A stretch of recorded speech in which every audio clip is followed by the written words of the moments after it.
Hello, my name is Eli Bollinger, and I'm going to be presenting my star mosaic image generator. Just a quick outline, we're going to go through the problem and then the motivation behind it, the pipeline, the methods, and then some results and some future work. Motivation behind this is that I like to take pictures of the sky. Astrophotography is a hobby of mine, and it would be really cool to take multiple pictures of the sky and put them into one. This is really hard to do manually, so the idea is to create a pipeline and algorithm to take the two separate images, put them into one. Quick overview of the pipeline. The idea is to first use blob detection to pick out the stars, and then we match the stars between the two images using key point matching, and then once we have the matching points, we stitch the images together. For the blob detection, I just used the simple blob detector built into OpenCV. It was fairly simple to give it some parameters and get a really high detection rate out of the stars. Not completely perfect, but I was still able to detect about 400 to 500 stars in each image, which was more than enough to do matching on. Now, to do the actual matching, there's some problems with the traditional methods that we learned about in class.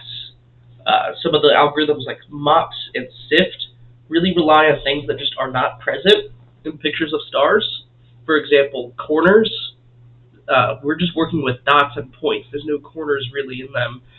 And each star is going to have the same histogram of edge orientations. So we can't really use these traditional methods to stitch the images together because we're just dealing with points and dots.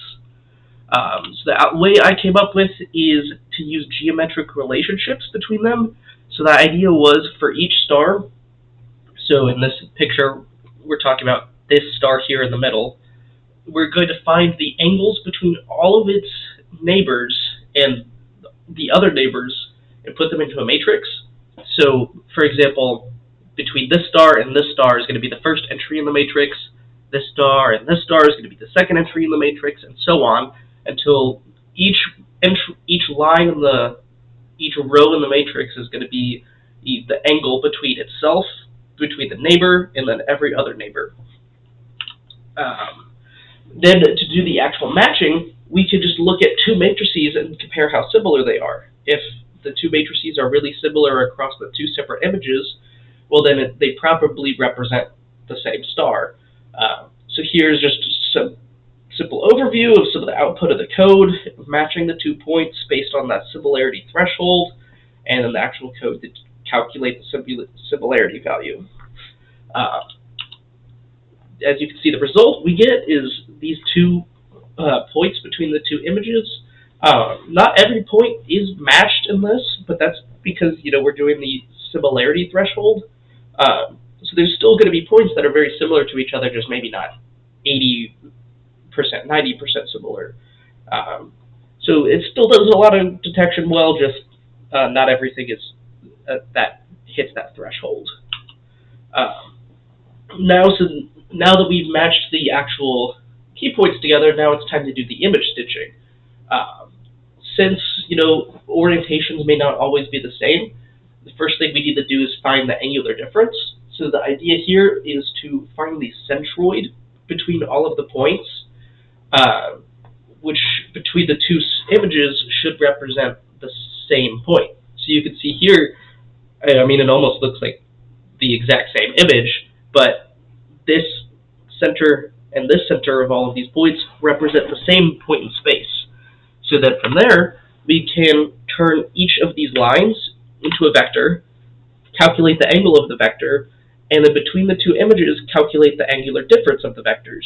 And that will tell us how much we need to rotate the image by. So now we figured out how we need to rotate the image. What about translation? Well, from the centroids, since that's what we're rotating the image on, then we just need to figure out what kind of translation we need to do between the 2 centroids. So we can simply just take the difference. So going through that with these 2 test images that I've kind of been using, first we do the blob detection. Then for the blob detection, we're going to do the key point matching. From the key point matching, we're going to calculate the centroids, and then from the centroids, we're going to line up the images and do some rotation. Now, I rotated the image just to have it fit on the screen here, but you can see it pretty much perfectly lines the two images up. You can't really see a point where they line up. So it was able to do this almost perfectly. So now some problems with it. A big problem is it doesn't handle rotational variance very well for non-right angle rotations. So if you rotate the image 90 degrees, 180, or even 270 degrees, it's going to be able to reconstruct that just fine. But anything else, it fails to reconstruct. That is mainly due to when the angles are calculated, because then it's not in the same coordinate plane system. The coordinate plane itself is rotated, so the angles between stars could be slightly different. So example here is an angle could be 165.3 degrees versus 165.2, and that's not exactly the same. So that's an issue. So currently you can only do image reconstruction because of that, because any two pictures are going to have separate rotational variance. Another big issue is performance. That this takes about 5 minutes to compute, with the biggest thing being comparing the matrices. Everything else takes 2 to 3 seconds combined total. Just comparing all of the individual matrices between the two images just takes a very long time. So kind of a failure case I was talking about. This second image has been rotated 10 degrees, and you can see the similarity between the matrices as it's trying to match them is really low. They're only like 15 or 16% similar, which is causing erroneous mismatches. You can see here, these are supposed to represent the same points, but we can see many points are being mapped to the same point. There's lots of issues. When we actually go and pass these in to do our centroid calculations, we get just not good results. So big things for the future is to increase performance and then to improve the matching of the matrices. And then no questions. Of course, if you have any, please feel free to email me. I really appreciate you giving me the opportunity to record this and not make the trek to campus with my fever today. Thank you so much.